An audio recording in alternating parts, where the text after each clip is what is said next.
हम कौटिल्य के राजा के कार्यों के बारे में चर्चा करेंगे। कौटिल्य ने एक व्यवहारिक राजशास्त्री के रूप में राज्य के कार्य क्षेत्र में ऐसे सभी कार्यों को सम्मिलित किया है जो एक श्रेष्ठ व प्रजापालक राजतंत्र की अवधारणा के अनुरूप है। अर्थशास्त्र में उपलब्ध राज्य के कार्य संबंधी विवरण की प्रमुख विशेषताएं निम्नलिखित हैं। पहला, कौटिल्य ने राज्य के उद्देश्य के अनुसार ही राज्य के कार्य स्वीकारे हैं। कार्यों की दृष्टि से राज्य के संपूर्ण उद्देश्यों को चार भागों में बांटा जा सकता है। पहला है अप्राप्त अलभ्य की प्राप्ति, प्राप्त किए हुए लक्ष्य की रक्षा, रक्षित की वृद्धि तथा वृद्धि किए हुए का पत्रानुसार विवरण। अर्थात राजा का प्रमुख कार्य है अप्राप्य प्राप्य, प्राप्य रक्षित है, रक्षित वर्धनी और वर्धने सुपात्र वितरणम। अर्थात जो चीज़ अप्राप्त है उसे प्राप्त करे, प्राप्त किए हुए लाभ की रक्षा करे, रक्षित भाग की वृद्धि या संवृद्धि करे और वृद्धि किए हुए भाग की सुपात्रों में वितरण करे। दूसरा, अर्थशास्त्र में राज्य के समस्त कार्यों का उल्लेख राजा व उसके अधिकारियों के कार्य के रूप में किया गया है। तीसरा, कौटिल्य ने राज्य के कार्य क्षेत्र को अत्यंत विस्तृत रूप में स्वीकारा है। कौटिल्य ने राजनीतिक राज व्यवस्था के प्रसंग में प्रजाहितकारी या प्रजा कल्याणकारी राज्य की अवधारणा को स्वीकार किया है। आइए देखते हैं राजा के प्रमुख कार्य। सबसे पहला है शांति व एकता बनाए रखना या प्रजा की रक्षा करना। राजा का एक प्रमुख कार्य है आंतरिक क्षेत्र में शांति व व्यवस्था की स्थापना करना व रक्षा करना। राज्य समाज कंटकों व अपराधियों को दंडित करता है ताकि समाज में किसी प्रकार की हिंसा, असंतोष व अराजकता नहीं फैले। गुप्तचरों का प्रमुख कार्य है प्रजा में छुपे हुए गुप्त अपराधियों व राजद्रोहियों के साथ प्रजा पीड़क भ्रष्ट राजभृतियों का पता लगाना और उन्हें दंडित कराना। इसके अलावा कौटिल्य ने गुप्तचर का एक अन्य कार्य बताया है कि राजा के आचरण, नीतियों व कार्यों के बारे में प्रजा के मत अर्थात प्रजा के संतोष या असंतोष की जानकारी प्राप्त करना और राजा को सूचित करना। आंतरिक शांति व व्यवस्था की रक्षा की दृष्टि से गुप्तचरों से प्राप्त इन सूचनाओं का विशेष महत्व है। दूसरा, समाज व्यवस्था की रक्षा करना। कौटिल्य ने राज्य व्यवस्था में राज्य समाज का संरक्षक है और उसका एक अति प्रमुख कार्य है वेद, स्मृति, सदाचार द्वारा स्वीकृत समाज के परंपरागत संगठन एवं इसके नैतिक मूल्यों की रक्षा करना। राजा को वर्ण व आश्रम धर्मों को प्रजाजन में लागू करना चाहिए। इन धर्मों का पालन करने वाले को राज्य का कानून संरक्षण मिलना चाहिए और इन धर्मों की उपेक्षा करने वाले या इनके विपरीत आचरण करने वाले को राज्य द्वारा दंडित किया जाना चाहिए। कौटिल्य ने सामाजिक विघटन से राज्य की रक्षा के लिए परिवार की संस्था पर भी विचार किया है। राज्य के परिवार संबंधी कार्य तत्कालीन समाज व्यवस्था की रक्षा में सहायक है। उन्होंने विवाह, स्त्री पुरुष के आपसी कर्तव्य, परिवार में संपत्ति के विभाजन आदि से संबंधित राज्य के कार्य क्षेत्र को भी स्पष्ट किया है। कौटिल्य ने ऐसे व्यक्तियों को दंडनीय माना है जो समर्थ होकर भी अपने आश्रित परिवारजनों जैसे पत्नी, संतान, माता पिता, बहन आदि का भरण पोषण नहीं करते हैं तथा इनके जीवन निर्वाह के साधनों का उचित इंतजाम किए बिना ही सन्यासी बन जाते हैं। तीसरा है राज्य के सप्तांग स्वरूप की रक्षा।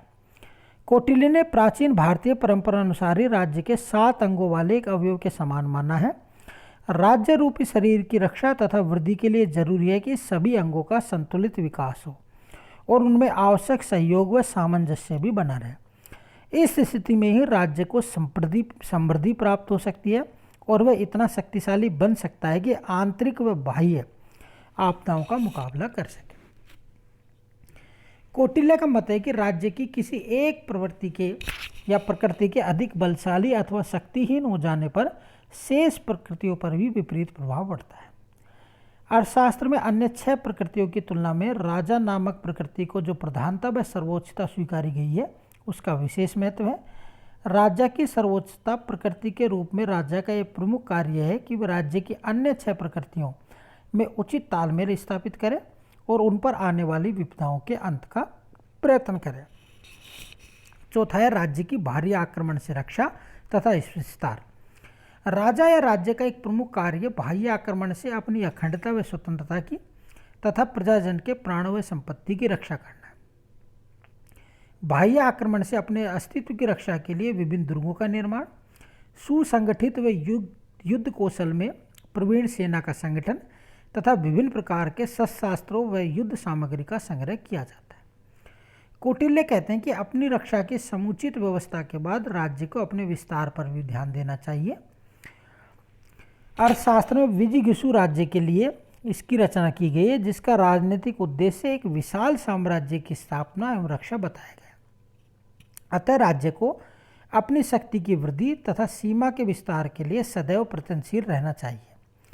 कौटिल्य ने अपने युग के अनुभव के आधार पर राज्य की सैनिक नीति व युद्ध नीति पर अत्यधिक बल दिया है और राज्य को परराष्ट्र संबंधों के संचालन में मंडल सिद्धांत, षटगुण नीति व 4 उपायों का इस प्रकार प्रयोग करते रहना चाहिए कि अन्य प्रतिद्वंदी राज्यों की तुलना में स्वयं की स्थिति अधिक शक्तिशाली रहे और अपने हितों की अधिकतम पूर्ति हो सके। राज्य के न्याय संबंधी कार्य। राज्य प्रकट अथवा अप्रकट अपराधियों से प्रजाजन की रक्षा के लिए न्याय की व्यवस्था करता है। अपने न्यायिक कार्य के द्वारा राज्य समाज में मत्स्य न्याय का अंत करता है, अर्थात दुष्ट प्रकृति के सबल व्यक्तियों से निर्बल व पीड़ित व्यक्तियों के अधिकारों की रक्षा करता है। कौटिल्य ने धर्मस्थलीय, धर्मष्टीय या कंटक शोधन नामक 2 प्रकार के न्यायालयों का उल्लेख किया है और इनके संगठन, क्षेत्राधिकार व न्यायिक प्रक्रियाओं को भी भली भांति प्रकाशित किया। राज्य के उपरोक्त न्याय संबंधी कार्यों को सुधारात्मक न्याय भी कहा जा सकता है। इसके द्वारा अपराधी की प्रवृत्ति के मनुष्य को सुधार कर उन्हें सामाजिक जीवन में बनाने का प्रयत्न किया जाता है। और दूसरा इसके अंतर्गत है कंटक शोधक न्यायालय, अर्थात जो अपराधी हैं अपराधियों को दंड देकर उन्हें सही राह पर लाया जाए। राज्य के आर्थिक विचार। राजा के कोष संबंधी विचार। राज्य की समस्त आर्थिक गतिविधियों का आधार एवं केंद्र राजकोष है। अतः राज्य की सेना शक्ति की रक्षा और वृद्धि कोष पर निर्भर होती है। कोष की मदद से ही एकाएक आर्यों की विभिन्न आपदाओं का मुकाबला किया जा सकता है, प्रजा के कल्याण के कार्य किए जा सकते हैं। कौटिल्य ने अर्थशास्त्र में राज्य का प्रमुख कार्य कोष की निरंतर समृद्धि व रक्षा बताया। इस दृष्टि से उन्होंने संधिदाता, समाहर्ता व अक्षपटलदास्य नामक 3 अधिकारियों के कार्य व दायित्वों का वर्णन किया। राज्य के कृषि संबंधी कार्य। अर्थशास्त्र ने कृषि को राज्य की समृद्धि व शक्ति का प्रमुख आधार माना है। कौटिल्य ने कृषि एवं किसानों के हितों की वृद्धि के लिए राज्य को अनेक कार्य सौंपे हैं, जैसे सिंचाई के लिए कुओं, तालाबों, नहरों व बांधों का प्रबंध करना, किसानों को सस्ते दामों पर बीज दिलाना अथवा बीज व पशुओं की खरीद के लिए ऋण देना। कृषि उत्पादन में किसी भी प्रकार की बाधा को कौटिल्य ने उचित नहीं माना है। फसल के दिनों में ऋण नहीं चुकाने के अपराध में किसानों को गिरफ्तार नहीं किया जाना चाहिए और उन्हें अनिवार्य सैनिक सेवा से भी मुक्त रखना चाहिए।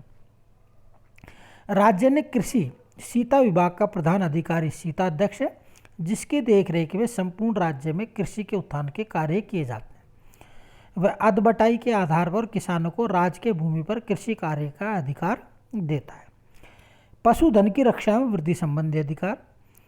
अर्थशास्त्र मूलतः कृषि प्रधान अर्थव्यवस्था तथा सामंती युग का ग्रंथ है, जिसमें कृषि कार्य व सैन्य कार्य हेतु पशुधन का विशेष महत्व स्वीकार किया गया। अर्थशास्त्र के अनुसार कृषि व ग्रामीण जीवन से संबंधित पशुओं की रक्षा एवं वृद्धि की देखरेख गो अध्यक्ष करता है और इन पशुओं के लिए चारागाह का प्रबंध विविता अध्यक्ष करता है। सैन्य कार्यों के लिए उपयोगी अश्वों व हाथियों की देखरेख का जिम्मा अश्वाध्यक्ष व अस्ताध्यक्ष को सौंपा गया। राज्य को पशुधन की बीमारियों से रक्षा के लिए उनकी चिकित्सा का प्रबंध करना चाहिए और उन्होंने उपयोगी पशुओं की हिंसा पर भी पाबंदी लगाई। राज्य के व्यापार संबंधी कार्य। कौटिल्य ने व्यापार को मूलतः निजी क्षेत्र का विषय माना है और उस पर राज्य के नियंत्रण की व्यवस्था को स्वीकारा है, किंतु कुछ क्षेत्रों में राज्य स्वयं भी प्रत्यक्ष रूप से व्यापार संबंधी कार्य करता है। खानों पर राज्य का स्वामित्व स्वीकारा गया है। राज्य विशिष्ट उपयोगी वस्तुओं के उत्पादन हेतु कारखानों का भी संचालन करता है।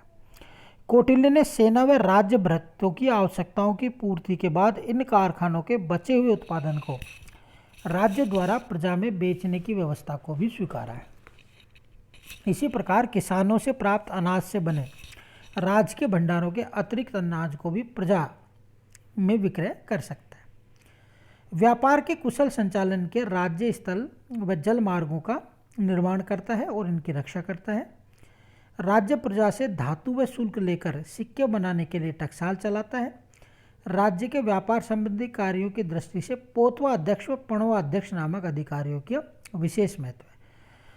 पोतवा अध्यक्ष बाजार में नाप तोल की व्यवस्था पर निगरानी रखने का कार्य करता है और पण्य अध्यक्ष राज्य में वस्तुओं की पूर्ति, उनके मूल्य निर्धारण तथा क्रय विक्रय की व्यवस्था का नियंत्रण करता है। सातवां है राज्य के प्रजा कल्याण कार्य। पहला है स्वास्थ्य संबंधी कार्य। अर्थशास्त्र ने ग्रामीण जनसंख्या के स्वास्थ्य की रक्षा एवं वृद्धि हेतु राज्य के कार्यों का उल्लेख किया है। राज्य ग्रामीण जनों के स्वास्थ्य की वृद्धि के लिए अखाड़ों, व्यायामशालाओं की स्थापना करता है और बीमारियों से उनकी रक्षा हेतु औषधालयों की स्थापना व वैद्यों की नियुक्ति करता है। प्रजाजन में तेजी से फैलती महामारी की रोकथाम के लिए राज्य वैद्यों के अलावा तंत्र मंत्र का भी सहारा लेता है और इस कार्य पर शांत प्रकृति के ऐसे व्यक्तियों को नियुक्त करता है जो सामान्य जन को सांत्वना दे सके। अग्नि व बाढ़ से रक्षा। कौटिल्य ने विशेषकर गर्मी की ऋतु में अग्नि दुर्घटनाओं की संभावनाओं को स्वीकारा है और इस बारे में स्थानीय प्रशासन का यह दायित्व बताया है कि वह प्रजाजन से ऐसी सावधानियों का पालन कराए जो अग्नि दुर्घटना को सीमित करने में मददगार हो। वर्षा ऋतु में नदी किनारों में गांवों में बाढ़ से रक्षा करने के लिए राज्य विभिन्न कार्य करता है। स्थानीय ग्रामीण प्रशासन द्वारा बाढ़ से ग्रामीणों की रक्षा हेतु आवश्यक सावधानों और साधनों की पूर्व व्यवस्था की जाती है। दुर्भिक्ष या अकाल से प्रजाजन की रक्षा। दुर्भिक्ष से प्रजाजन की रक्षा के बारे में कौटिल्य का मत है कि राज्य को अपना अन्न भंडार अत्यंत बड़ा बनाना चाहिए और दुर्भिक्ष से पीड़ित प्रजा को दुर्ग, पुल, सड़क आदि के निर्माण में लगाकर उसे भृति के रूप में अन्न देना चाहिए। जो व्यक्ति श्रम करने में असमर्थ हो उन्हें भी अन्न दिया जाना चाहिए। दुर्भिक्ष से पीड़ित प्रजाजन को राज्य के अन्न संपन्न इलाकों में भी भेजा जा सकता है और यदि आवश्यक हो तो राजा को दुर्भिक्ष की आपदा का मुकाबला करने के लिए मित्र राजा से अन्न अथवा धन की मदद लेनी चाहिए और भविष्य में दुर्भिक्ष के संकट से बचने के लिए राज्य को सिंचाई की समुचित व्यवस्था करनी चाहिए और किसानों का अति अल्प मूल्य में बीज आदि देकर कृषि उत्पादन को बढ़ाने में सहयोग करना चाहिए। शिक्षा व नैतिकता संबंधी कार्य। तत्कालीन भारत में शिक्षा निजी क्षेत्र का विषय थी। शिक्षा का आधार वर्णाश्रम की मर्यादा थी और प्राय शिक्षा के प्रसार का कार्य मंदिरों के माध्यम से किया जाता था। इस प्रकार शिक्षा के क्षेत्र में राज्य की प्रत्यक्ष भूमिका सीमित थी, किंतु राज्य शिक्षा के प्रसार में प्रोत्साहन अवश्य देता था। कौटिल्य के अनुसार राज्य को शिक्षण संस्थाओं की दान द्वारा मदद करनी चाहिए और मेधावी छात्र को छात्रवृत्ति देनी चाहिए। राज्य का एक प्रमुख कार्य प्रजाजन में नैतिक मूल्यों की स्थापना व रक्षा करना भी है। तत्कालीन समाज में नैतिकता का प्रमुख आधार वर्ण व आश्रम की व्यवस्था को स्वीकारा जाता है और इस प्रसंग में राज्य का यह प्रमुख दायित्व स्वीकारा गया है कि वे प्रजाजन से स्वधर्म का पालन कराए। राज्य यह देखता है कि पति पत्नी, पिता पुत्र, भाई बहन, गुरु शिष्य आदि आपसी संबंधों की मर्यादा के अनुसार आचरण कर रहे हैं अथवा नहीं।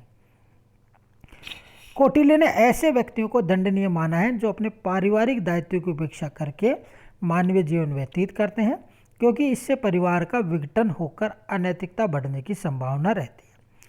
समाज में अनैतिकता की रोकथाम के लिए राज्य जहरीली वस्तुओं, शराब आदि नशीले पदार्थों के व्यापार को और जुआरियों व वेश्याओं को भी नियंत्रण में रख सकता है।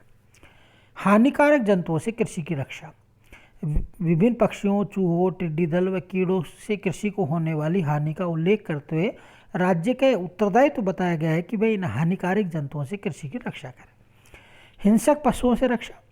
कौटिल्य ने हिंसक जंगली पशुओं तथा खतरनाक जलचरों से उत्पन्न प्रजा में भय व हानि की रोकथाम के लिए स्थानीय प्रशासन को इनके वध के विभिन्न उपाय करने का निर्देश देते हैं। प्रजा के धर्म व संस्कृति की रक्षा। कौटिल्य के अनुसार राजा या राज्य का यह कर्तव्य है कि वे अपनी प्रजा में प्रचलित विभिन्न धर्मों, रीति रिवाज, परंपराओं तथा संस्कृतियों का सम्मान करें तथा उनकी रक्षा करें। राज्य को देखना चाहिए कि विभिन्न धर्मों व संस्कृतियों को लेकर प्रजाजन में परस्पर विरोध उत्पन्न तो नहीं हो रहे। असहायों की रक्षा तथा निर्धनों की मदद संबंधी कार्य।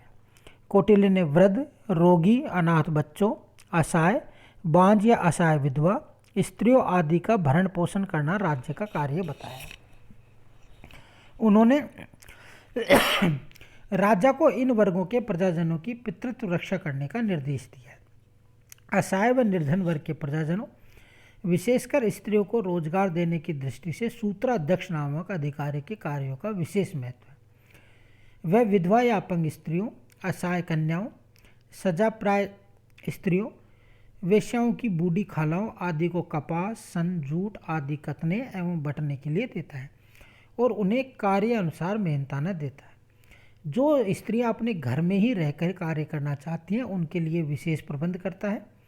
असहाय निर्धन वर्ग के पुरुषों को वस्त्र, रस्सी, कवच आदि बनाने का कार्य राज्य के सूत्रशाला में आकर करना होता है। निष्कर्षतः अर्थशास्त्र में वर्णित राज्य के उपरोक्त कार्य क्षेत्र से यह स्पष्ट है कि कौटिल्य का राज्य केवल शांति व्यवस्था, बाह्य आक्रमण से रक्षा, न्याय आदि से संबंधित अनिवार्य कार्यों को ही नहीं करता है, अपितु यह प्रजा के सामाजिक, आध्यात्मिक, नैतिक व आर्थिक उत्थान के भी कार्य करता है। यह प्रजा के लिए विस्तृत सामाजिक सेवाओं की व्यवस्था करता है और इस रूप में इसे तत्कालीन युग का प्रजाहितकारी राज्य कहा जा सकता है। अर्थशास्त्र और लोक कल्याणकारी राज्य की अवधारणा। कौटिल्य में अर्थशास्त्र में विभिन्न स्थलों में वर्णित राज्य के कार्यों से स्पष्ट है कि कौटिल्य ने प्रजाहितकारी कार्यों पर अत्यंत बल दिया।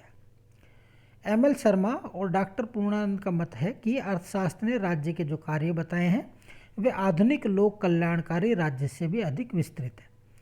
कौटिल्य ने इस विचार को स्वीकारा है कि राज्य एक आदर्श सामाजिक राजनीतिक व्यवस्था की स्थापना करके व्यक्ति को मात्र धर्म, अर्थ, काम सिद्धि में ही नहीं मोक्ष की सिद्धि में भी सहायक होता है।